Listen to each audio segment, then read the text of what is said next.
Why don't you walk us through? Now, do you have to start off with letting us know what you identify? So, name an item first. Tell us where the position is. Tell us the state of the Fab Four, narrow Fab Four. Okay. What's the position? It's in the perfect position, actually. And anticipatory entry, 2 lots.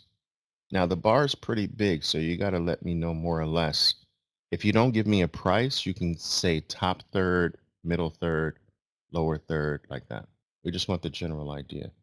2 lots, stop, max. That max may not be where your stop is. That's just to signify max. Now, there is nothing done before this. This is your very next act, and you profit take everything there, 1 lot, and 1 lot still in. No ads or anything. And your stop is still the same, break even stop. It's time to now do this stop, your pivot stop. Once you get that 80% back up, you can move to the pivot. Now, what you're waiting for is possible move to new highs, but if not, you'll stop out there. I want you really more focused today. It can have some relevance. So for instance, Cisco on the daily is up really 1, 2, 3, 4, and you're nearing the 20, right? So we know that from a daily perspective, it's been motoring. And so this can help you say, okay, I'm not going to expect as much. I'm going to do 2 push versus 3 push. Or if it fails to make a new high, maybe the odds are higher that I don't get the whale, right? Like those things can come into play. But if you start focusing on what the multiple time frames tell you too soon, you won't progress in your ability to be disciplined with your plan. So you have to take this in steps, right? You can't build the roof before you build the foundation of a house.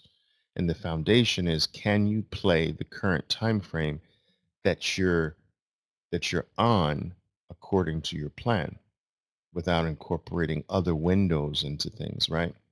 So you got to take things first. But let me just walk through this the way the piece of paper would tell you to. Here to max, I would say, okay, if you're going to profit take, move to break even.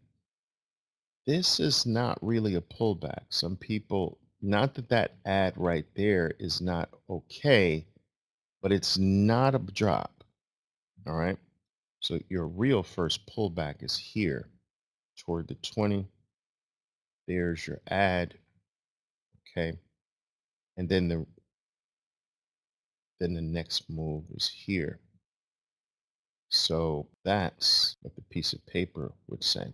In reality, there's 2 here. So you could do 2 max if you had the room. 1 profit take, break even, add, stop adjustment. That's no emotion trading. Now, why is this not at least officially a profit take here? The red bar before it. Yeah, this is the one. Now, for me, I would go here now just because of the failed top there and our timing. That does kill many trades that eventually go. That's the price I pay for that. You played it just like that. All right, so let's do it. You went into this bar. How many lots? Okay. So 3 lots. Where's your stop? Max. Add. How many lots? 1. Okay. What's next? 954. Next move to stop pivot. This one there. Out at 1022. You were scared? Oh, so you got out here. Yeah, that's a bit early. All right. So we're getting the potential new high up here. Your best trades, if you look at the vast majority of your best trades, most of them will tend to have one feature, one characteristic that you basically let the stock do its thing and you stayed out of the way. That's what you have to kind of focus on here. The key thing is to be able to live through the pauses, through the pullbacks, through the opposite color bar formations, but without being affected by that. Isn't that the key, guys? Not being affected by the temporary pauses, red bars, pullbacks. That's the key. I'm going to put it in Bitcoin terms. That way you might even understand it in trading terms even more. Bitcoin operates in 4-year cycles. So when you map Bitcoin over 4 years, it's like this. So when you connect the dots, right, it's like that. So they focus on, let's say these are 4, I know they're not even, but let's just say these are 4 years. So when you connect the 4 years, it's straight up. Now, people focus on, they can't stay out of the way of this. They focus on that, see? People will tend to react to this part of it from here to there, see? From here to there. But it's better to focus on, it's better to be able to live through those and to focus on these or to focus on the lows, which is even better. That too has a straight line up. And so the people who get affected by these in the middle of the 4 years, they never, this will never reward them. In the same way, you're being taught to do this with the pullback and a stop. You're taught to live through that. That's part of the plan. I've always told you, this is the biggest area of your growth right there. That if you are not forcing yourself to keep something and say, I'm just going to let it drop, even if it drops all the way to my break even stop, I'm just going to let it happen. If you don't do that, the most valuable thing in market play, you're eliminating for yourself. You're eliminating the most valuable lesson, the most valuable part of your growth. Because I need you to understand this. You need to see thousands upon thousands of these, what I'm pointing to right here. You need to experience thousands of them that drop against you. Not watching it, that doesn't count. You have to be in it. But I'm telling you, you need thousands upon thousands upon thousands of drops against you. What this will do is over time, you'll start to know and feel that I can trust this because many do that. Many. Some do this, but this is bigger than this. Like it won't be intellectual anymore. And you'll welcome it. You'll play it.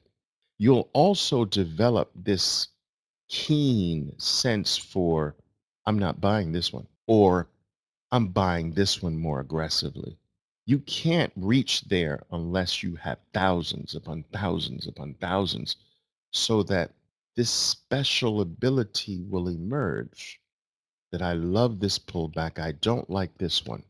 That this one I'm going to step on the gas more. This one I'm not going to do. But also, you're going to learn to trust that more often than not. You're going to learn how to judge the pullback by the quality of the first move and how that's going to go together.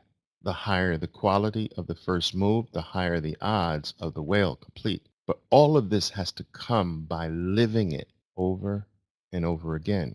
So if your fear always gets you out, you are cutting your head off. You're cutting you're cutting the most important part of the process and the progress. You're cutting it out. So you've got to learn this. This will help you in your wealth approach to the market. This will help you in your micro approach. This will help you conquer fear. This will help you trade with peace and confidence. And this will give you the ability to reach a point that is very special where money doesn't affect you. How many people really reach that point in their life? Money has no bearing. Money cannot rule me. Money doesn't force me to change my principles or my rules. That's being principled, right? And so you've got to do that. That's got to be your number one goal. I got to live through a pullback. I have to live with, I used to have you live with half. I had such a hard time that I like, all right, I'm going to let that go. Just live through it with one lot. Jesus, give me one lot. Many of you say that money would never make you do something bad. Most of you say that, but that's not what your trading suggests. Your trading suggests that there's a price for even for you to do something that's wrong. Your trading shows me that because when you see a few dollars disappear, you abandon everything. Now that's an insight into your character, that there is a price for you to abandon your principles because you do it in your trading. Do you follow what I'm saying, guys? All right, so just you got to focus on that. You got to focus on that. And and even if you have to be perverse in your mindset, I don't care if I lose it all. I'm living through this pullback. And be proud of it, you know? Winning trades are losing trades done the right way too. Don't ever forget that. Winning trades are not dictated by the money. Winning trades dictated by how disciplined you were to follow through on the plan. That's the success, not whether you can be stupid and make money. You can do everything wrong and make money. So it's not the money. It's did you follow the plan? Did you keep your word? Were you true to yourself? That's the real win loss.